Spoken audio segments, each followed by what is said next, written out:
What if you could live to 100 or over, be in excellent health, have a great memory, no signs of dementia or disease like that? Wouldn't that be great? That's what we're talking about today. Welcome to the Women Rock in Midlife podcast, soulful wellness to elevate your second act. You deserve to deeply love every moment of your life, living your best life with pure joy, optimal health and abundance, with the energy, time, and inner peace to savor experiences with your loved ones and with yourself. Hi, I'm Jen Kunkel. Join me on this soulful journey to complete wellness in midlife and beyond.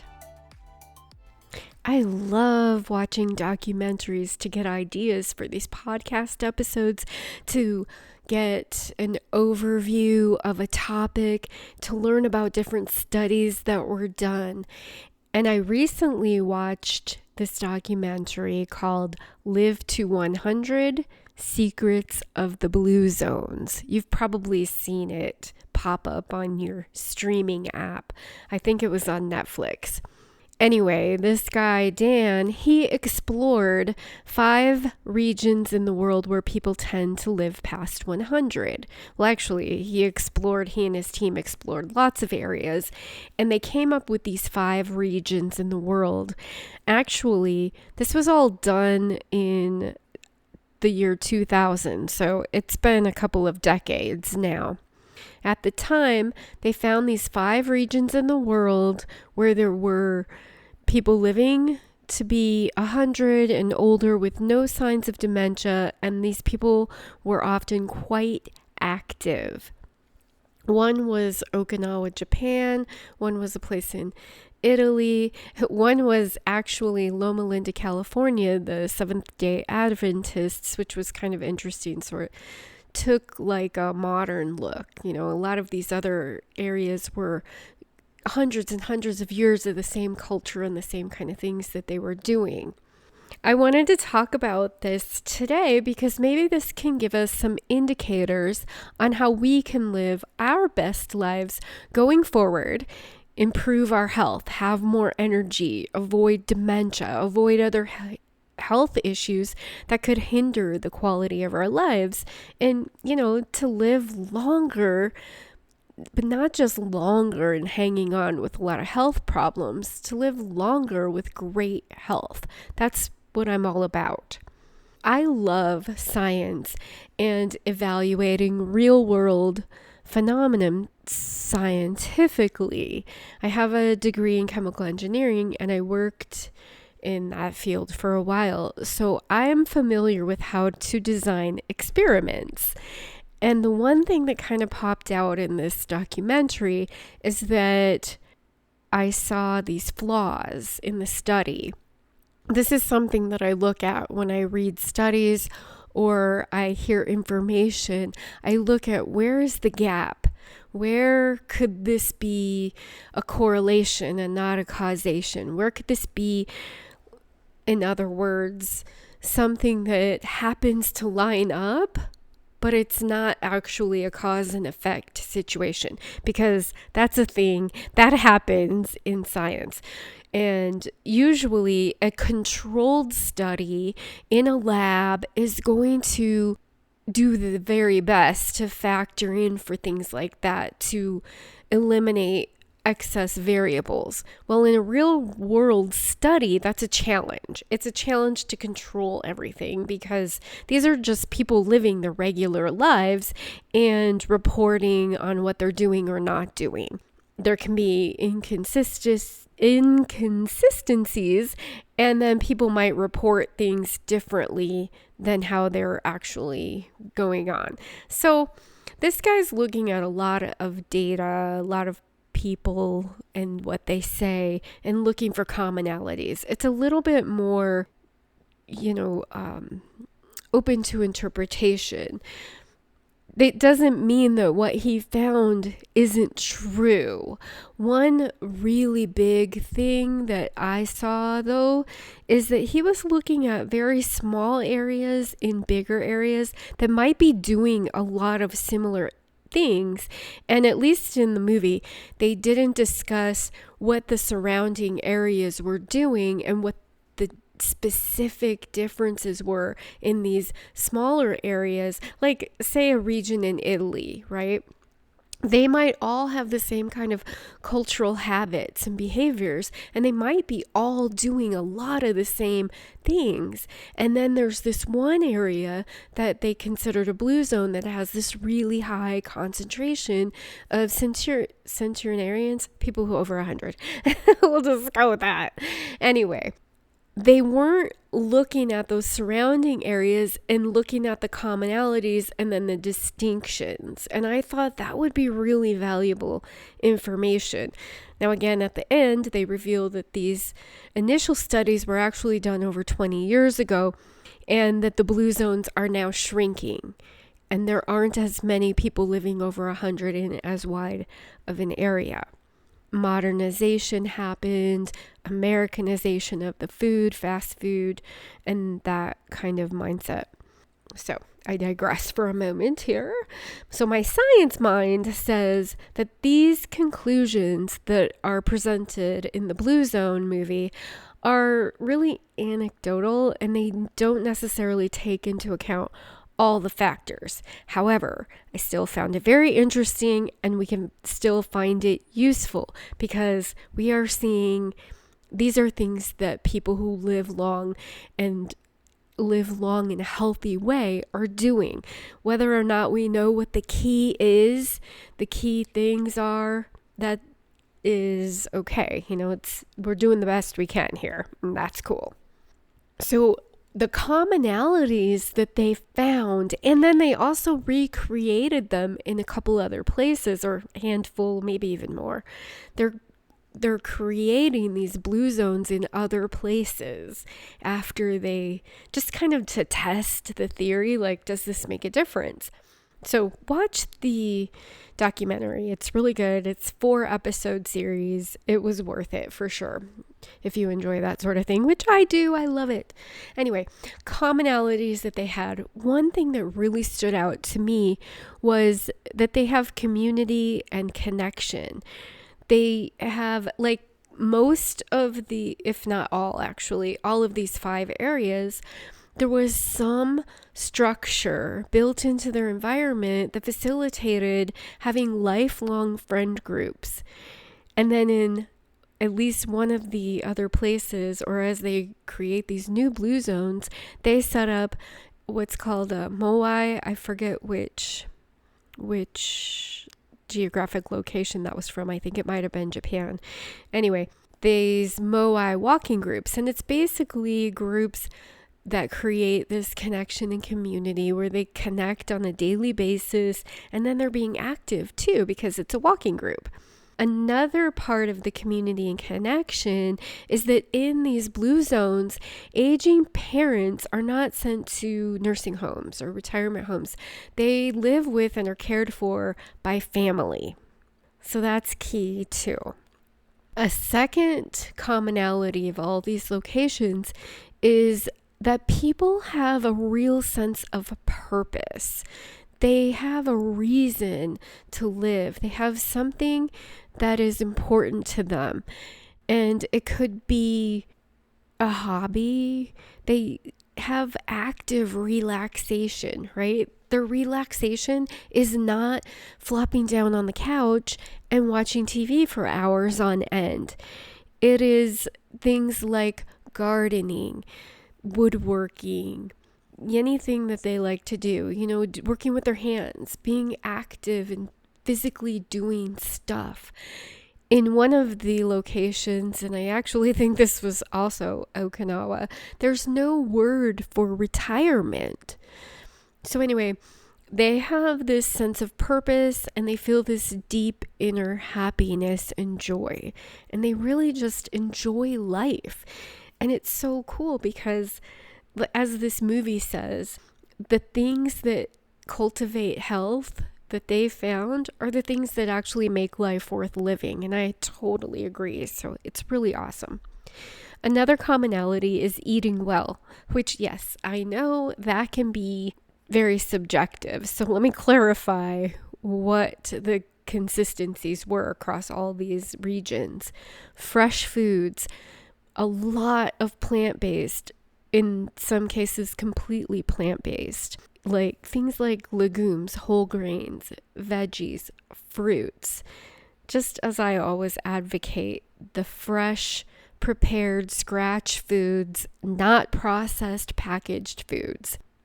So like I mentioned before, a lot of these areas are culturally hundreds of years old, and that's just how they prepare their foods. So now, as some of these areas become more modernized and have the modern convenienced packaged foods, the blue zone is shrinking, and the people are not living as long and they're not as healthy. So that's interesting.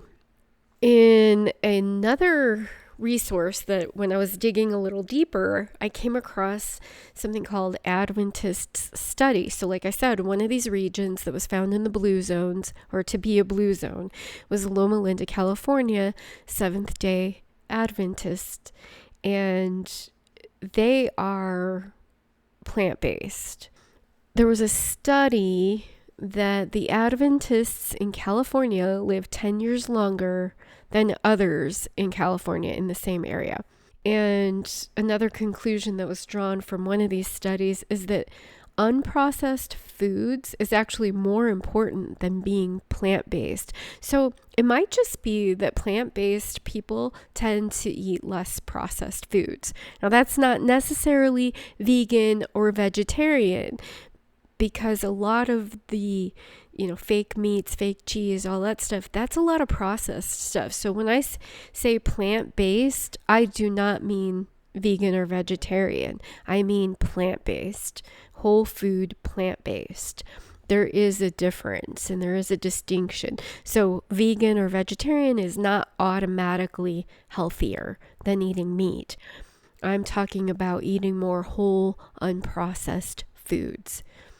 All right, and then another commonality that was talked about is not overeating, right? I mean, think about the portion sizes in the US at a restaurant or anywhere. The amount of food that we're used to eating as a normal serving is way more than a serving. It's way more than we really need, than our bodies really need. So another commonality was that people were eating until they were satisfied, not full. In fact, the number 80% full was brought up.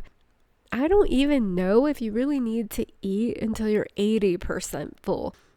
Sometimes I'll eat and I feel like, I feel like I didn't have enough, like I'm not full yet. And you almost really do need to either eat slower or wait for everything to settle for a while. I mean, have you ever done that? You thought, wow, I'm still hungry. And for some reason or another, you don't eat more. And then you realize later, oh, wow, I'm actually good. Like, I'm good. I didn't need more. I'm glad I didn't eat more. Or you do eat more. And then after a little while, you're like, oh my gosh, I'm so stuffed. I feel like a slug and I'm just dragging and I'm a sloth. Yeah. Been there, right? Yeah, me too.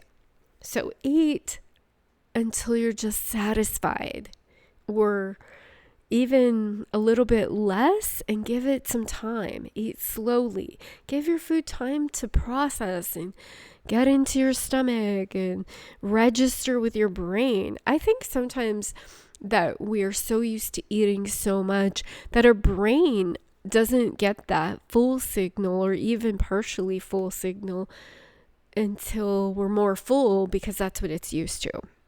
So start adjusting that, And one other thing that was so interesting and so in alignment with what I teach is that these blue zones all had environments that encourage healthy habits. They brought up an example in Singapore. Singapore, I didn't know this until I watched the movie, but educated, right? Singapore is an island with 5 million people on it. And this was not one of the blue zones. This was an area that they were looking at to create a blue zone or to evaluate it turning into a blue zone. Singapore is this small island. There is with a lot of people, so very densely populated. So it's set up to encourage a lot of walking and people exercising. I guess there's like 350 parks, 360 parks, whatever it is. And they all have these little exercise areas, and they're showing all these people who just go exercise there, and they create that sense of community. And there's a lot of environmental design in Singapore that cultivates a lot of these blue zone characteristics. It's interesting. Now, I mentioned that at the end of the docu-series, they mentioned that the blue zones are shrinking, that these studies were done over 20 years ago, and now they've been very modernized. So this is a socio-political aspect to consider. The environment in most places is not conducive to longevity and health. And we can see that with these blue zones shrinking, that the modernization is actually working against health objectives. It's cultivating a culture of disease as like a standard. I don't think that's a good path to be on. And I think awareness is important, and starting to shift it back to cultivating environments in communities that promote health and real health, not fake health. I'm always talking about conditioning, right? And what is considered normal. So our modern normal is not conducive to promoting health. In the US, most people are working 40 plus hours a week. And I think some of that is changing with online and the younger generations seeing, hey, maybe we don't want to put so much importance on material things, right? People tend to drive everywhere in a lot of modernized countries. Now, in Singapore, as I mentioned, there are very few cars because it is such a small place with such a high population. They have created an environment that discourages people from even having a car. You have to pay like 2.5 times the cost of a car to have it in Singapore, and you have to pay a fee for the ability to even drive in Singapore. Because if there were 5 million people all with cars in this little island, I mean, it's really small. They said how big it is, but it's very small. Then it would just be gridlocked. There would be pollution. It would be a nightmare. So they have the whole place set up to encourage walking and not driving. So interesting. It's also considered normal in most modern societies to eat fast food on a regular basis, and that is filled with junk ingredients, not real whole foods, not at all. It's considered normal to put aging family members into facilities, and that's not about guilt. It's simply about looking at what in these communities are creating these people who are living healthy, active lives over 100. They are not in facilities, they are with family. So questioning and challenging social norms and conditioning, what you were raised to believe is normal, is a key to becoming healthier and being able to live longer and a higher quality of life as you live longer. So something interesting happened to me the other day. My 6-year-old great nephew asked, "What is Memorial Day?" For some reason, somebody was talking about Memorial Day. So he asked, "What is Memorial Day?" And in my explanation, I mentioned war. And of course, then he asked, what is war? So my great nephew is very profound. He's really smart, and he asks these kind of questions all the time. And his mom encourages being honest with him and open. So that's what I do. And I'm not really brutal about it, but I explained kind of the concept of war, and he's looking at me with great contemplation, understanding this, and he just said, "That's sad." And I said, "Yeah, you know what? That is sad." And it made me realize that children are in the unique position to not be brainwashed to our way of thinking. I mean, we think of Memorial Day as normal and war as normal. And that is sad. It's super sad. And sometimes when someone who is not conditioned like that yet kind of smacks you in the face, you realize, oh my gosh, that's not normal. It's not normal. It is not good. It isn't something that we should just accept as normal. It's totally sad. And what if we could change it? What if we could change all of these things that are not working for us? So it's up to us to teach kids that the norms that we have today can be changed, and they don't need to be blindly accepted. And we need to start by not blindly accepting them ourselves and realizing that the norms can be changed, and maybe some of them need to be changed.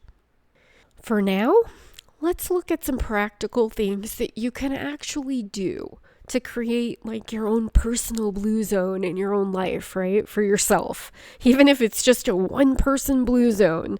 4 things you can do right now. Number 1, pay attention to your food and the ingredients. Lean towards a more whole food diet, unprocessed. Move more. Walk every day. But as a bonus, start a walking group, and then you're incorporating that community aspect into it too.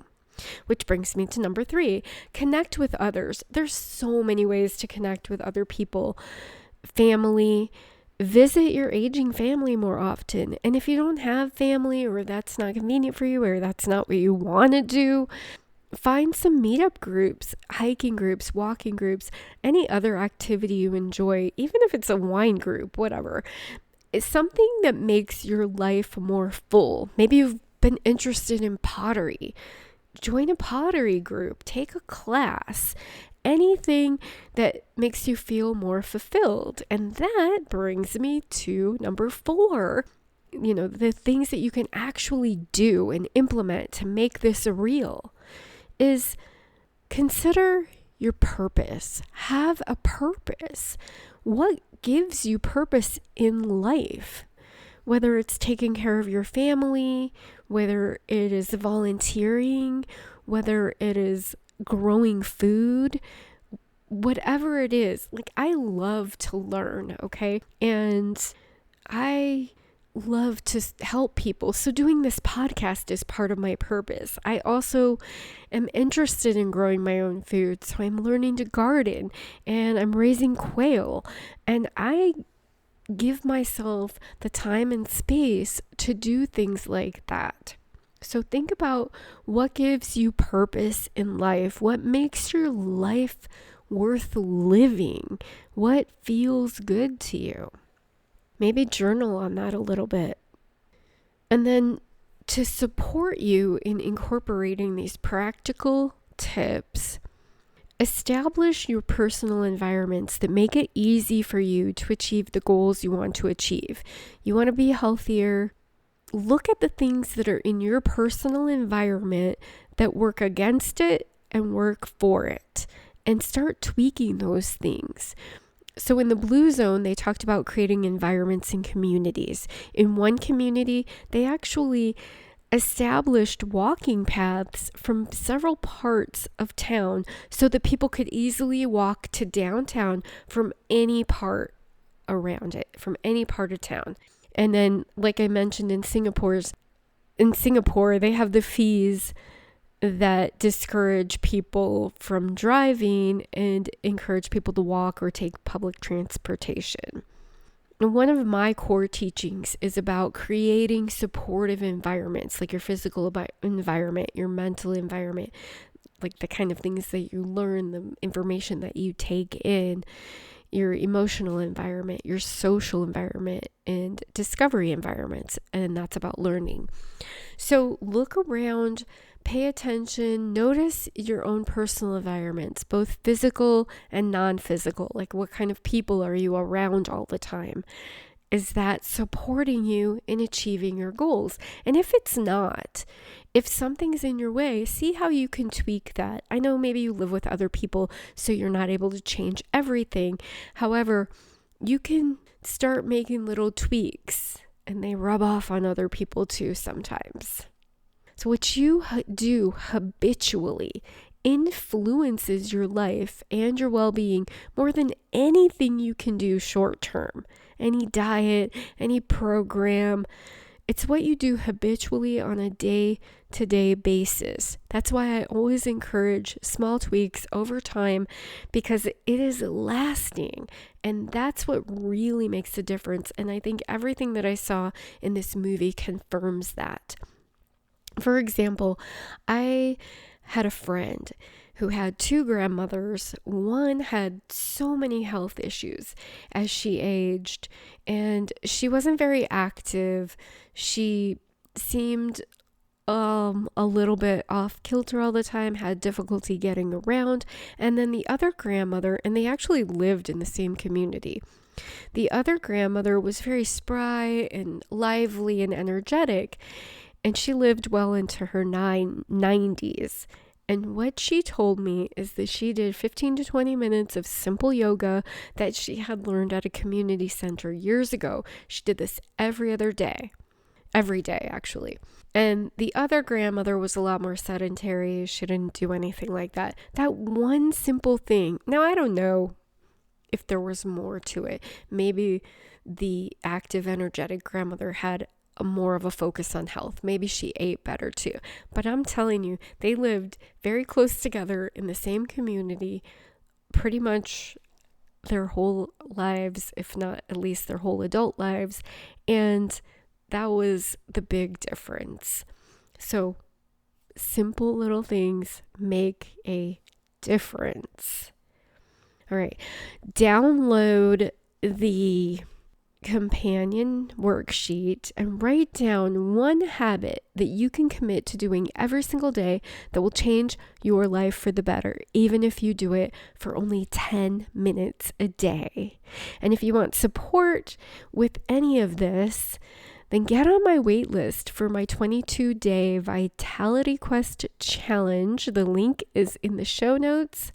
This will be an incredible way to incorporate tiny tweaks into your life over the course of 22 days, and I would love to see the change in that. Thanks for joining me today. Hit me up on my socials, they're in the show notes, and let's rock this midlife thing together.